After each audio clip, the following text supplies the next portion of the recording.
Nech sa páči. A tu máš.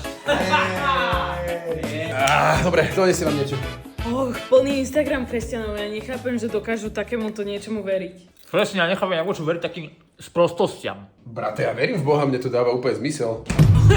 Počkaj, čo si povedal? Inak dáte si niečo na pitie? Ja som v podstate tiež veriaca. Inak aj ja verím, dokonca som bol aj pokrstený. OK. Tonik či pivko? Ja nepijem, radšej vodu.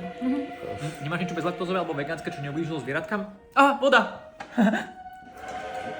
Do pampelišky? Inak ja nemusím moc nadávky. To je v pohode. Dohráme karty? Iba ak to nie je hazard. Chill. Vieš čo, skočím radšej po nejaký snack. Dáte si ešte popcorn? A kto postavil Noémovú archu? Ježiš. Guys, však buďte sami sebou, ja som vás tu neprišiel konvertovať. A nedalo by sa aj ministrovať?